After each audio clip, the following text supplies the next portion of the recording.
آپا ایک مسکنسیپشن ہے معاشرے میں کہ بعض اوقات یہ سننے میں آتا ہے کہ جب تک میاں بیوی کا تعلق قائم نہیں ہوتا ولیمہ حلال نہیں ہوتا.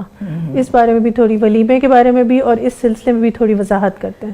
اصل بات یہ ہے کہ شادی کا کھانا ایک ہی ہے اور وہ کھانا ولیمہ ہے.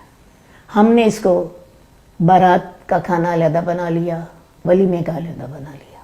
ٹھیک ہے.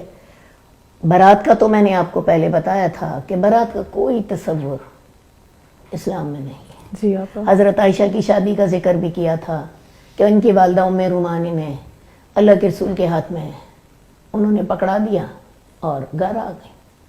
ٹھیک ہے. نہ بارات آئی، نہ بارات والے آئے، نہ کھانے پکے، نہ جہیز گیا. یہ سارے کانسیپٹ جو ہیں یہ ہندو معاشرے کے ہمارے اوپر اثرات.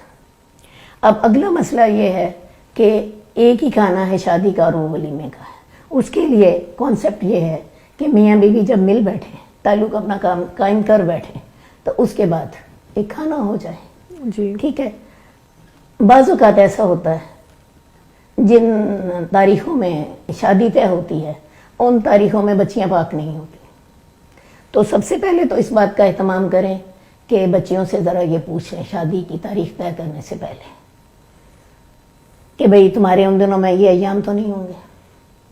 نمبر 2، یہ دھیان رکھیں کہ اگر فرض کیا خیال نہیں تھا لیکن ایمرجنسی میں یا ٹینشن میں یا بعض اوقات آگے پیچھے بھی ہو جاتا ہے، معاملہ ہو گیا، اب کیا کریں؟ تو بات یہ ہے کہ میاں بیوی جب مل بیٹھیں گے خلوت میں ایک دوسرے کے ساتھ ان کا تنہائی کا اہتمام ہوگا تو انشاءاللہ یہ جو تنہائی کا اہتمام ہے یہی اس کے قائم مقام ہو جائے گا. صحیح. اس لیے اگر کسی نے تعلقات نہیں بھی قائم کیے تو تنہائی کا اہتمام تو تھا نا. ٹھیک ہے. تو یہی ان کے لیے کافی ہو جائے گا انشاءاللہ تعالی. وہ ایک دوسرے کے ساتھ تنہائی میں بے تکلف ہو سکتے ہیں. ٹھیک ہے. تو وہ اپنا ولیمہ کر لیں. صحیح. ولیمہ ان کا انشاءاللہ جائز ہی ہوگا. صحیح. ٹھیک. آپ ولیمے کے بارے میں 2-4 باتیں اور بھی کہنا چاہتی ہوں.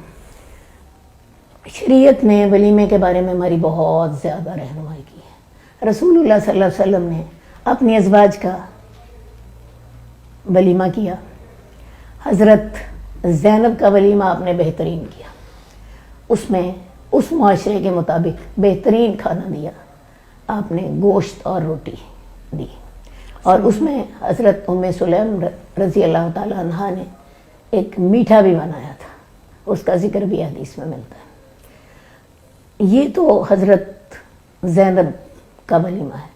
لیکن حضرت صفیہ کا ولیمہ بھی شریعت کا حصہ ہے. حضرت صفیہ جو ہیں یہ غزوہ خیبر کے بعد آپ نے ان سے نکاح کیا.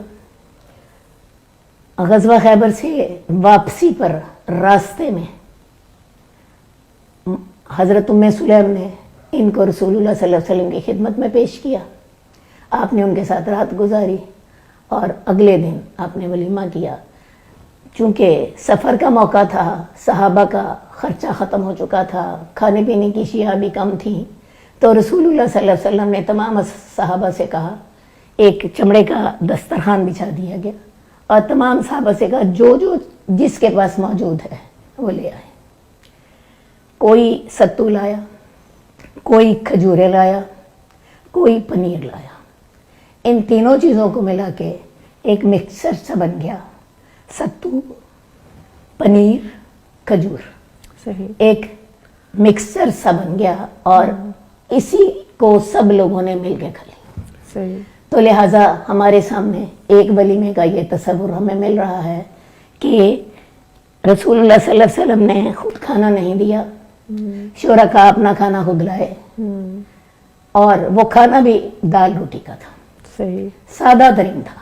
اور یہ اس وقت کی بات ہے کہ جب غزوہ خیبر میں مسلمانوں کو سب سے پہلی دفعہ اتنا مال ملا کہ انہوں نے اپنے جو انصار سے عطیات وصول کیے تھے مدینہ آنے پر، صحیح. مواخات کے موقع پر، وہ انہوں نے واپس کر دیے. ظاہر ہے یہ حصہ رسول اللہ صلی اللہ علیہ وسلم کو بھی ملا تھا. تو